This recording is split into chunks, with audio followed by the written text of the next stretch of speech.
Subscribe Kitchen. I'm Josh. Today I'm going to show you how I like to make mashed potatoes. Now there are a lot of things you can do with mashed potatoes, a lot of different flavors you can put into it, but I'm going to keep this one simple and give you a very good, solid base recipe. A lot of people like to use just Yukon Golds or want a more home style just russet. I like the combination of the two. It doesn't have to be 50-50. I try to get pretty close, but you know, nature's not going to provide a 250 gram Yukon and a 250 gram russet in the same batch, most likely. Anyway, I'm making a rather small batch because just two of us, but you'll want to perhaps double this or more if you are making for more. But the important thing is I don't cut my potatoes, I cut them rather small. I don't leave them very big because when you cook them, you want to make sure that they're getting cooked evenly all the way through. So leaving big chunks, you will have the outside overcooked and turning mushy before the insides get cooked. But I'm going to skip over the knife work part of this because in the interest of time I want to keep this brief, and let's make some potatoes. Now if you're making a batch this small, you can just go ahead and cut it straight into the pan. If you're making a much larger batch than this, it's a good idea to cover it in cold water as you're going. Otherwise the potatoes will start to oxidize, the russets will a little bit faster than the Yukons, and it's ugly. It turns out to be a just gross end product. Why would you do that when you have the option not to? Why do you want to cover with cold water? Start boiling these with cold. Once again, it's to make sure that it is cooking evenly through. This is just the wisdom of the ancients that have been passed down to us that turns out to be right. Right, now covered in cold water. And the other thing you're going to want to add to that water is some salt. You don't want just a pinch here. The idea is to start to flavor the potatoes already, and the osmosis process can work for you. I don't know, that's a good 2 tablespoons in for the pound of potatoes more or less that I have in there. So I will now let that come up to a boil. Meanwhile, on a low temperature on a different burner, I have the dairy, which I am a coffee drinker, so I almost always have half and half on hand, and I think it works great in this recipe. You can use milk, you can use full cream if you're that fancy. You can use non-dairy milks. The soy milk I know works just fine. Oat milk, rice milk. Can you milk a potato? That would be really starchy. If you make your own homemade fermented potato milk, go ahead and use it. I think that would be great. One of the things I will often do with the dairy is then steep some thyme, some garlic, bay leaf at least. In this example right now, I'm not going to do that just because I'm trying to keep this simple. And you know, yeah, that's just another really good opportunity to add some personality, to add your own dimension to this recipe, because potatoes are great on their own, and they're great also because you could do a lot of different things with them. So I'm going to let all of that heat up, and I will get back to you.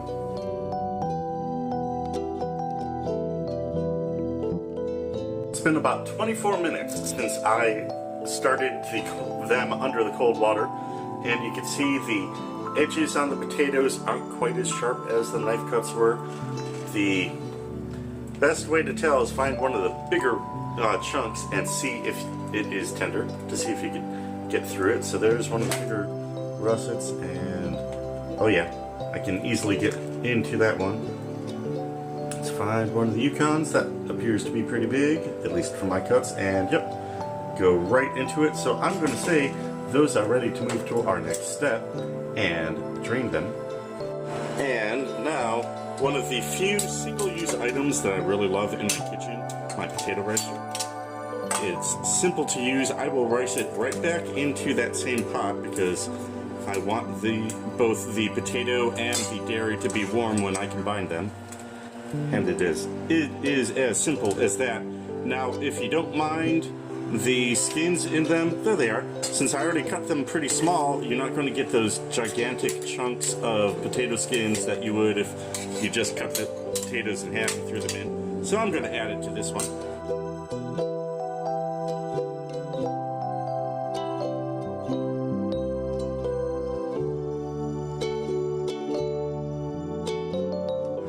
So now for the last step, I riced the potatoes back into the pan for a good reason.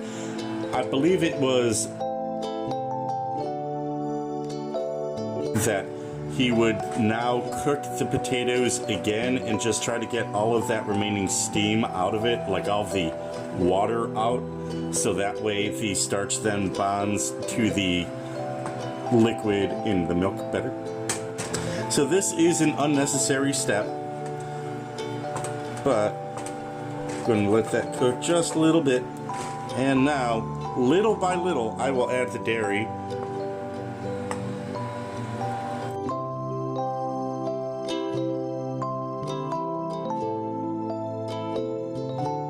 It's amazing how much dairy the potato can hold. I remember one chef in culinary school made a batch of mashed potatoes that was almost 50-50 dairy to potato by weight. Now, of course, it didn't have much structure to it. It just kind of flattened across a plate. Whereas I think this is about the right, both for flavor and texture, this is about the right mix. It'll have a nice creamy finish, but still be able to hold up.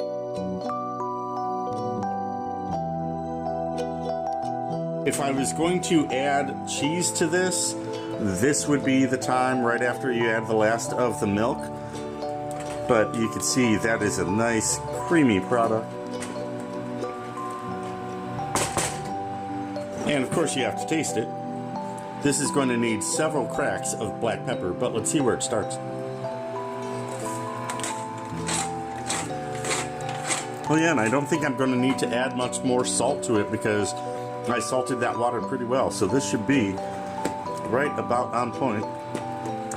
And that's it. That is all there is to mashed potatoes. And as you can see, they are nice and creamy, but still have a good texture to them. They hold up nicely on their plate, still retains its shape, and now it's ready for gravy or whatever topping you want to put on it. Thanks for joining us. See you next time.